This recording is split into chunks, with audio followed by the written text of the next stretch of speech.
Question 11. Simple. Maximum difference between mean time and apparent time is how much? So the maximum difference between mean time and apparent time as given in time 1 chapter. Okay, from Oxford Gen Nav, it is 16 minutes. Apparent time is kept with respect to the real sun in the atmosphere. Mean time is kept with respect to an imaginary sun in your clock or your watch.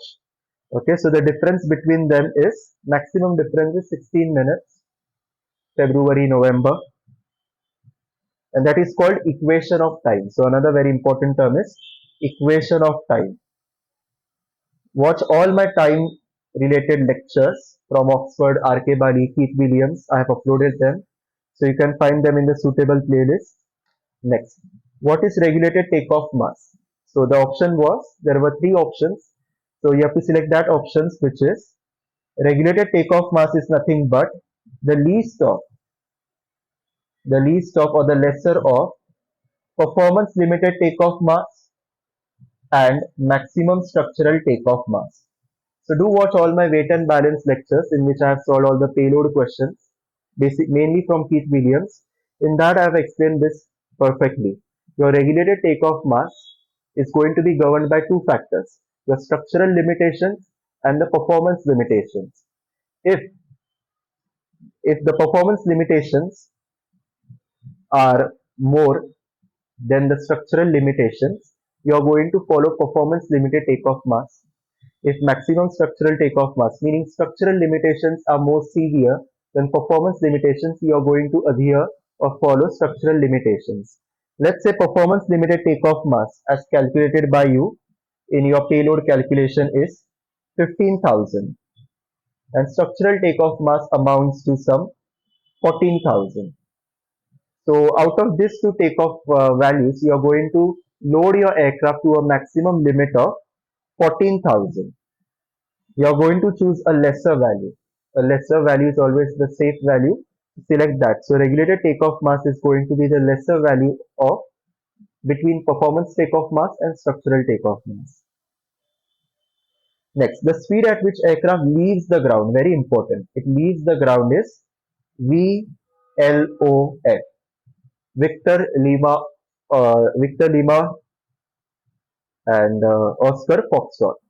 So that is called lift-off speed. So there are two speeds, rotation speed and lift-off speed.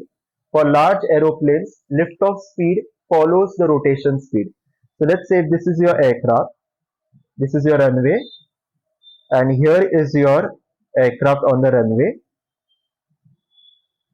At this particular position on the runway, you will rotate. That means move the control wheel towards you, control wheel up, and then after few seconds, because of inertia, depending on the weight of the plane, this aircraft will actually leave the ground, get detached from the ground at some position here. That is some position after the rotation position. So liftoff will actually happen a few seconds later over here. So that is the difference. For small aircraft, rotation speed, liftoff speed is going to remain the same. But for heavy aircraft, this matters. So liftoff speed is a calibrated airspeed. Remember, it's calibrated.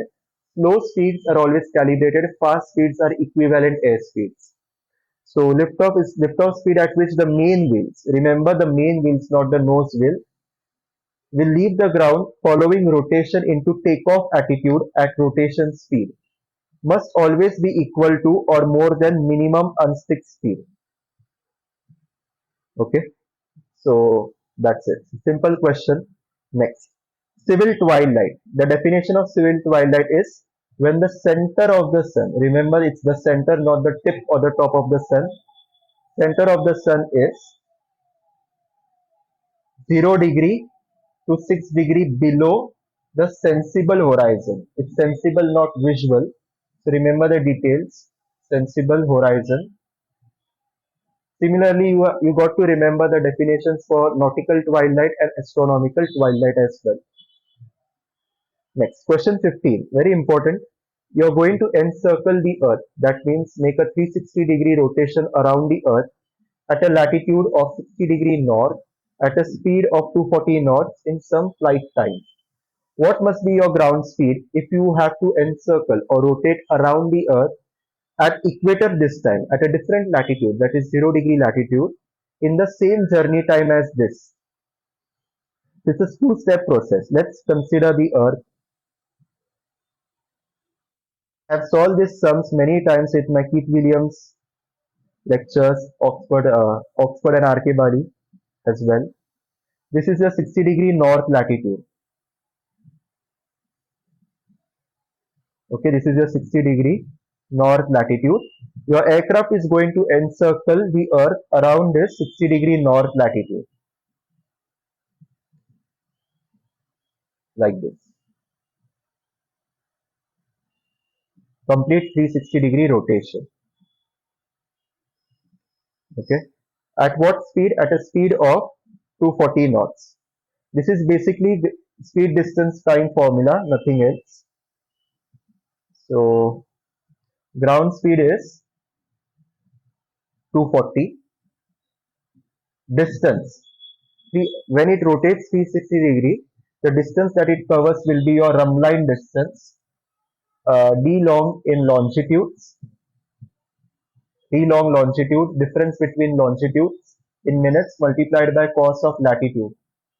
Now when you make a 360-degree rotation, the difference will be 360 degree multiplied by 60 minutes into cos of latitude cos 60. So 360 cos 60 is half.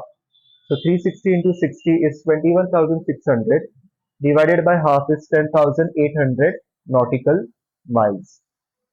The actual distance this aircraft covers in making this 360-degree rotation around the Earth at this particular latitude is 10,800 miles. Now use speed distance time formula. Speed equals to distance by time. So time will be equal to distance by speed, distance 10,800 divided by speed of 240 knots. So time or the flight time, journey time will be 10,800 divided by 240, 45 hours.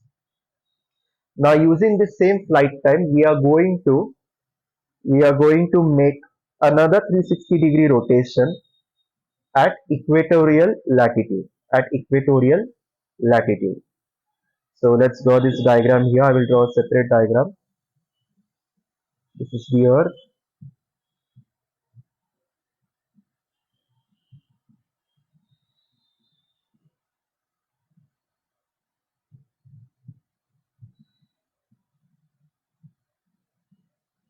Zero degree north south. Your aircraft is going to make a 360-degree rotation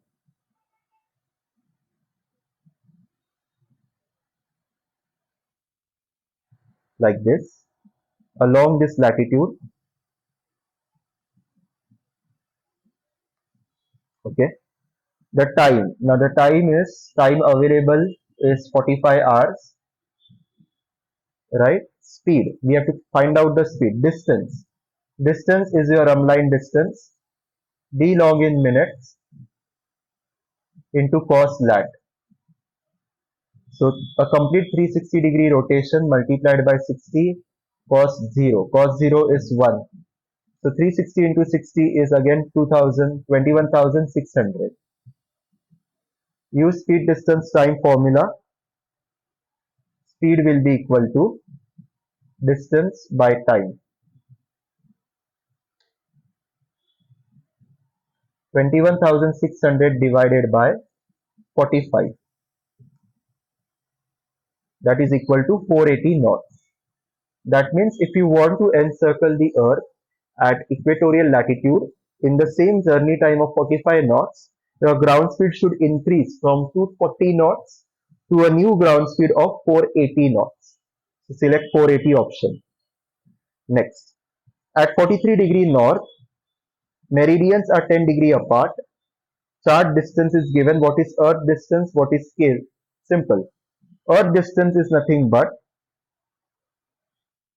rumline distance. Why rumline distance? Here is a chart given to you. Let's say this is your chart.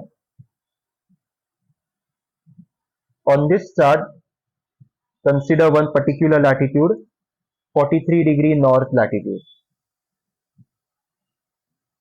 Meridians that are 10° apart. So here is one meridian, here is another meridian, and the spacing between them is 10 degrees. So when you are located on the same latitude and you want to calculate distance between two different longitudes or meridians of longitudes, you are going to use Rumline formula, right? So by definition, Rumline distance is equal to d long in minutes into cos lat.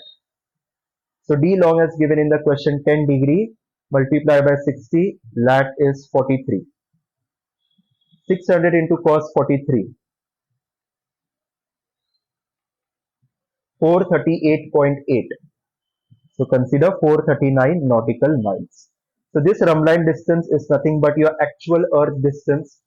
So this part of the question is done. What is Earth distance? It is 439 nautical miles. Now find out chart distance. Chart distance, correction, find out scale. Scale is nothing but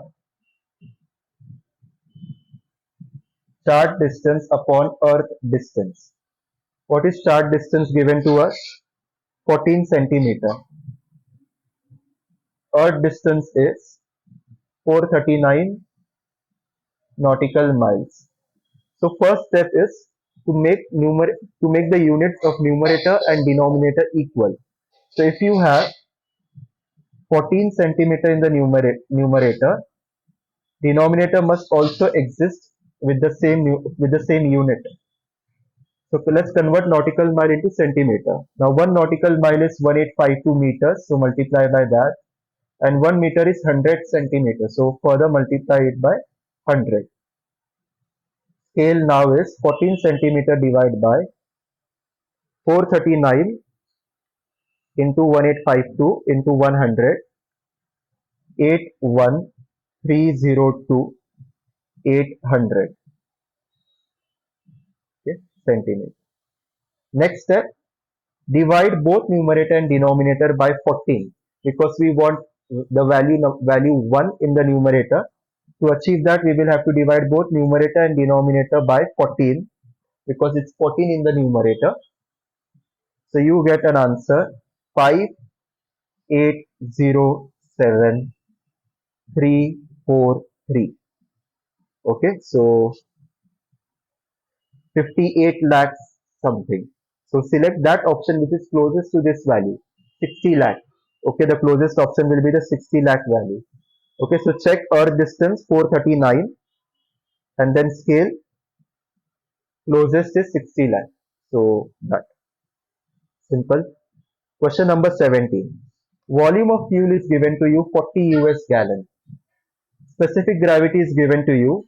What is the volume and mass in SI units? SI unit means standard units.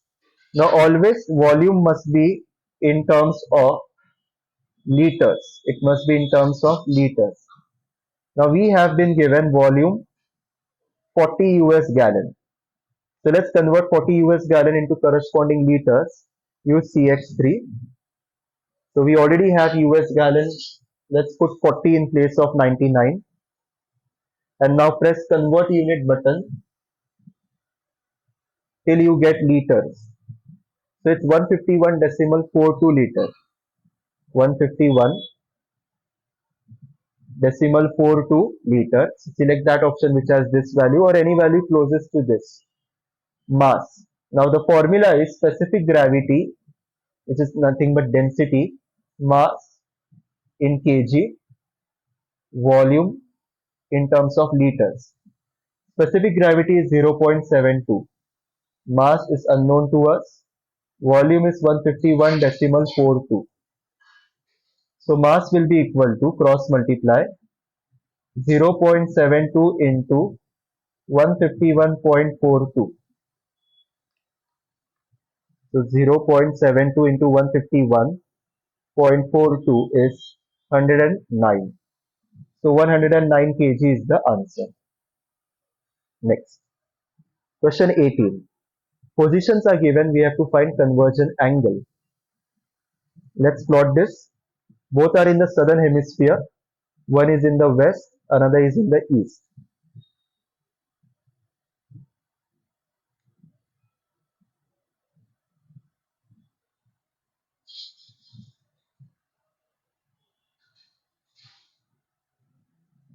So 165 west, 177 east, 60 south, 60 south. Position A is here, position B is here. Since it is in the southern hemisphere, the great circle will pass nearest south pole. So this becomes your line, this becomes your great circle. Now convergency angle is the angle between your line and your great circle, right? So let's find out convergency. Convergency is difference between two longitudes in degree multiplied by sine of latitude. What is the difference between these two longitudes? It is whenever you want to calculate d long, difference between two longitudes, always got this figure. I have explained this in my previous video lectures. Always draw the position of the earth or the figure of the earth from the north pole. So prime meridian 180 east, 180 west meridian, 90 west and 90 east. So now one meridian here is 177 east, here 165 west, somewhere here. So now we have to calculate the shortest distance between them, which will be this much. So the difference between 180 west and 165 west is 15 degree. The difference between 180 east and 177 east is 3 degree. The total difference will be 15 degree plus 3 degree, that is 18 degree. So write 18 degree here, d long 18 degree, latitude 60. So sine of 60 multiplied by 18 is 15.58. Let's consider 15 degree. So convergency angle is half of convergency. So 15 by 2 is 7.5 degrees. This is your convergency angle. Now I am giving you a homework to find out drumline track from A to B, drumline track from B to A, great circle track A to B, great circle track B to A. So you have to do that on your own using convergency angle. Next. Question 19. Distance is given to you, endurance is there, outbound speed is given to you, and homebound speed is given to you. Okay. So you have to calculate distance to PNR. Simple. So PNR distance is, just put the formula value, put the values in the formula. Endurance into outbound speed into homebound speed divided by outbound plus homebound. Endurance is 4 hours. Outbound speed is 150. Homebound speed is 130. 150 plus 130.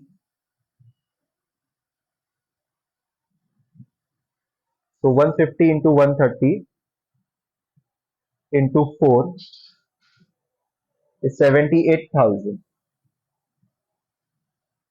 78,000 divided by 280 is 278 nautical miles. This is your distance to PNR. So if you know distance to PNR, you can calculate time to PNR,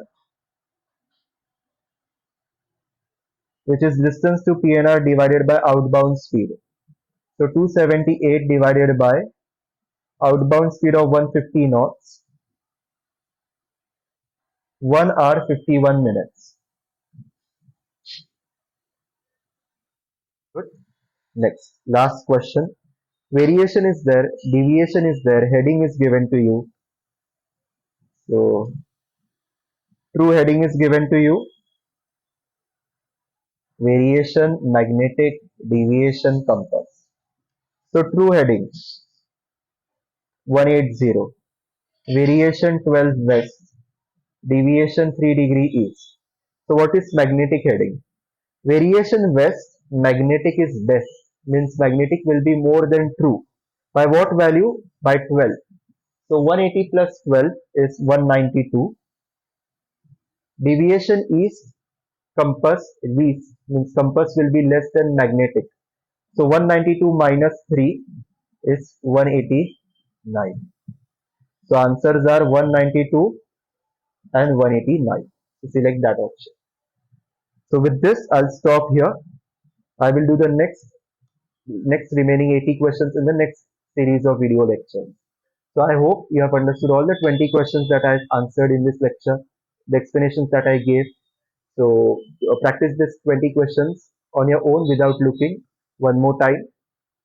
Do watch all my lectures, other lectures that I have uploaded to my channel, that will boost your confidence and increase your conceptual clarity also.